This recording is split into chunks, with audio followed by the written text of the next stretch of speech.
नमस्कार विद्यार्थी मित्र मैत्रिणींनो, करंट अफेअर्स बाय मेघाली या आपल्या यूट्यूब चॅनलवरती तुमचे मनपूर्वक स्वागत आहे. इथे आपण डेली करंट अफेअर्सचे इम्पॉर्टंट क्वेश्चन्स पाहतोय, जे तुम्हाला आपल्या येत्या MPSCच्या सर्व एक्झाम्समध्ये, सरळ सेवा आणि केंद्रीय परीक्षांमध्ये नक्कीच पाहायला मिळतील. त्यामुळे आपल्या चॅनलवरती जर तुम्ही पहिल्यांदा आले असाल तर चॅनलला लाईक करा, जास्तीत जास्त विद्यार्थ्यांना आपल्या चॅनल शेअर करा, सबस्क्राईबही करा. महत्त्वाची गोष्ट, लेक्चर संपूर्ण पहा, एकही प्रश्न यातला स्किप करू नका. ठीक आहे, तर पाहूयात पहिला प्रश्न. भारतात राष्ट्रीय क्रीडा दिन कधी साजरा केला जातो? योग्य उत्तर आहे पर्याय क्रमांक बी, 29 ऑगस्ट या दिवशी.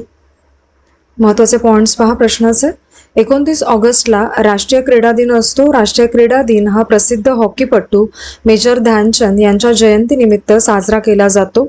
या व्यतिरिक्त 29 ऑगस्टला आंतरराष्ट्रीय अणु चाचणी विरोधी दिन देखील असतो आणि संयुक्त राष्ट्रांनी या दिवसाची स्थापना केली आणि अणु चाचण्यांवरती बंदी आवश्यक असल्याची जाणीव लोकांना व्हावी म्हणून हा दिवस ठरवण्यात आलेला आहे. पुढील प्रश्न पहा, प्रश्न दुसरा. 28 ऑगस्ट 2026 रोजी तामिळनाडूने कोणत्या ठिकाणी 3 हत्ती कॉरिडॉर अधिसूचित केलेले आहेत? योग्य उत्तर आहे याचं पर्याय क्रमांक ए, कावेरी नॉर्थ वन्यजीव अभयारण्य, होसूर फॉरेस्ट डिव्हिजन या ठिकाणी. महत्त्वाचे पॉइंट्स पहा. आशियाई हत्ती भारताच्या राष्ट्रीय वारसा प्राणी आहे आणि 2010 साली त्याला हा दर्जा मिळालेला आहे. IUCNच्या रेड लिस्टमध्ये आशियाई हत्तीला संकटकालीन दर्जा देण्यात आलेला आहे आणि भारताच्या वन्यजीव संरक्षण कायदा 1972 नुसार हत्तीला शेड्यूल 1 मध्ये प्रोटेक्शन आहे आणि CITESच्या अपेंडिक्स 1 मध्ये देखील आशियाई हत्तींचा समावेश करण्यात आलेला आहे. जगातील 60% अधिक वन्य आशियाई हत्ती भारतातच दिसतात आणि भारतामध्ये हत्ती व्यवस्थापनासाठी 10 वेगळे हत्ती लँडस्केप बनवले आहेत आणि या लँडस्केपमध्ये 33 अधिकृत हत्ती अभयारण्य आहेत आणि 14 राज्यांमध्ये पसरलेले आहेत. आणि प्रोजेक्ट सुरक्षा अंतर्गत GIS आणि AI आधारित ॲप्सने हत्तींच्या हालचालींचं रिअल टाइम ट्रॅकिंग देखील होत असतं. ठीक आहे, प्रोजेक्ट लक्षात ठेवा त्याचं नाव. पुढील प्रश्न पहा, प्रश्न तिसरा. भारताने कोणत्या देशासोबत जेव्हेलिन क्षेपणास्त्र प्रणालीचा करार केलेला आहे? या प्रश्नाचं योग्य उत्तर आहे पर्याय क्रमांक सी, अमेरिकेसोबत. महत्त्वाचे पॉइंट्स पहा.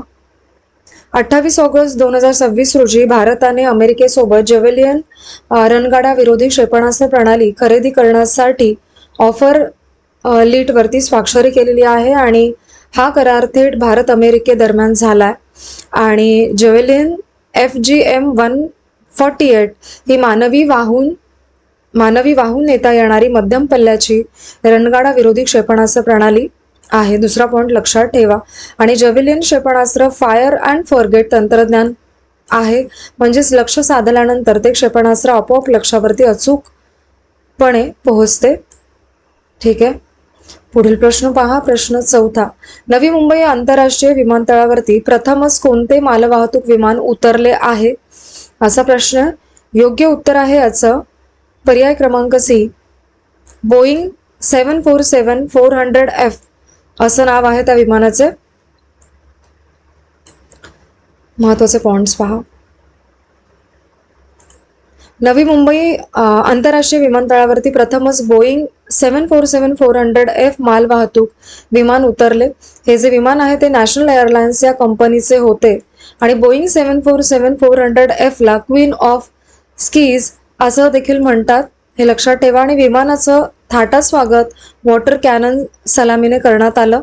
नवी मुंबई विमानतळावरती आत्तापर्यंत आलेल्या सर्वात मोठ्या विमानांमध्ये हे अगदी पहिलं आहे. ठीक आहे, आणि याच्या आगमनामुळे नवी मुंबई आंतरराष्ट्रीय मालवाहतूक क्षमतेला मोठं बळ मिळणार आहे. पुढील प्रश्न पहा, प्रश्न पाचवा.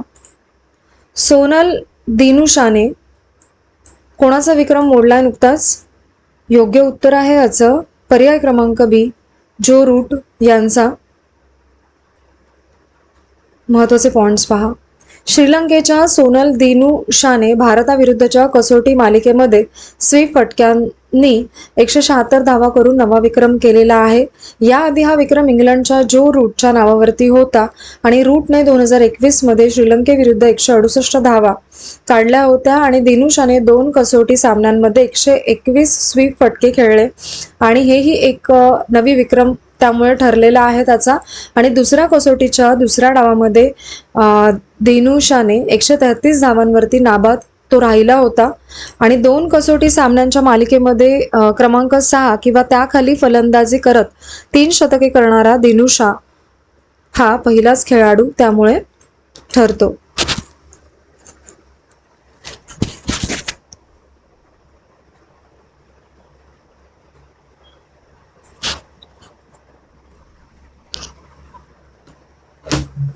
पुढील प्रश्न पहा. प्रश्न 6वा. देवदुर्ग येथे सोने आणि तांब्याच्या शोधासाठी कार्यक्रम कोणत्या ठिकाणी सुरू करण्यात आलेला आहे? योग्य उत्तर आहे याचं पर्याय क्रमांक डी, लिंगथळ्ळी गाव, देवदुर्ग तालुका आणि रायचूर जिल्हा येथे. महत्त्वाचे पॉइंट्स पहा.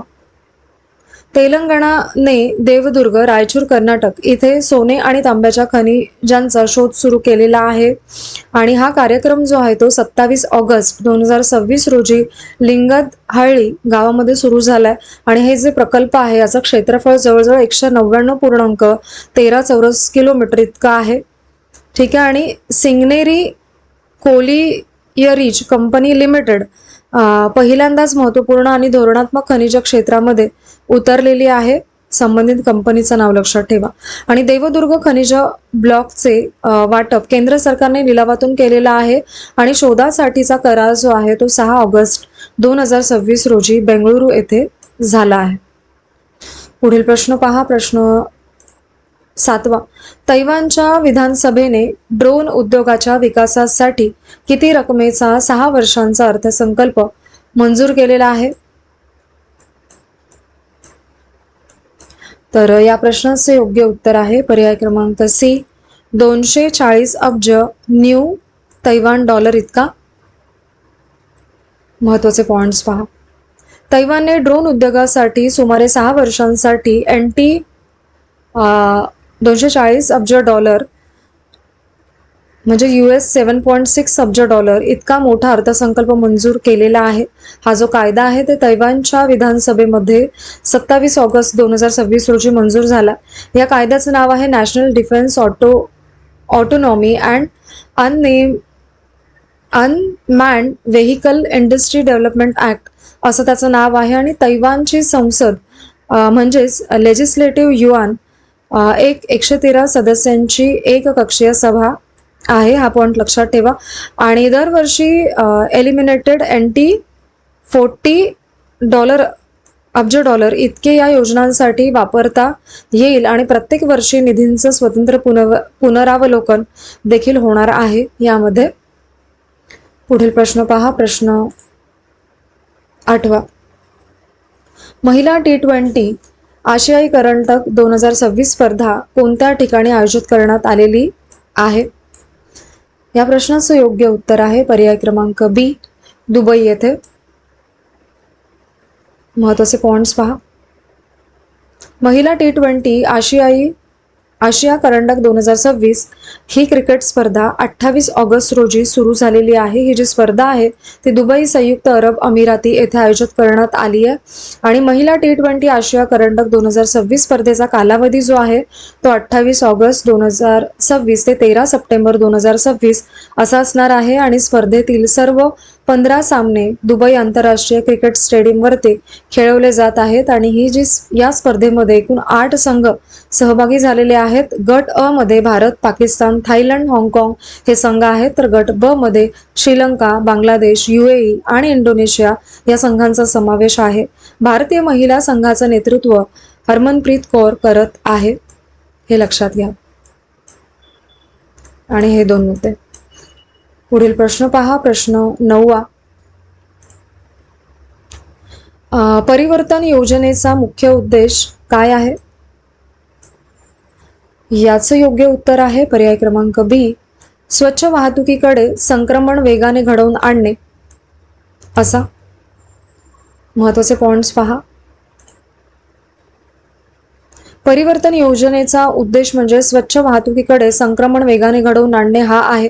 परिवर्तनचा फुल फॉर्म आहे programme for accelerate renewal and incentivisation of vehicle assets for reducing transport air pollution and network emission. Full form मोठा आहे पण साधारण लक्षात ठेवा जस्ट.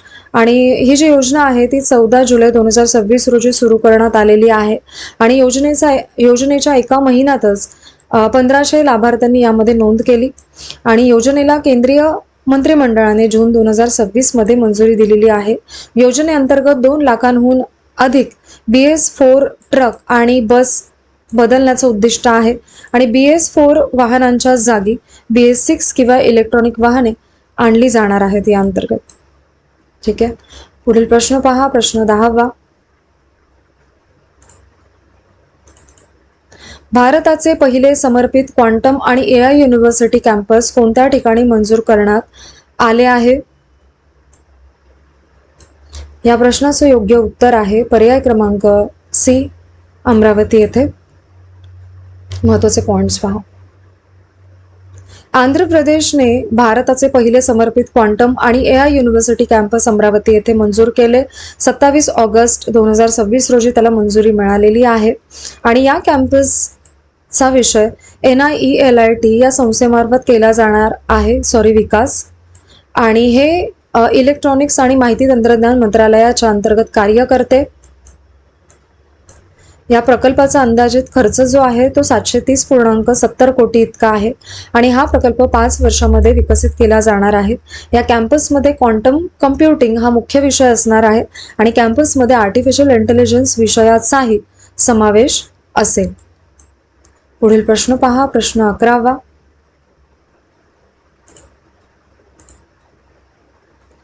ऑगस्ट 2026 मध्ये चीन समर्थित सायबर हेरगिरी मोहीम कोणत्या देशाच्या महत्त्वाच्या पायाभूत सुविधा व सरकारी नेटवर्कला लक्ष्य करत होते?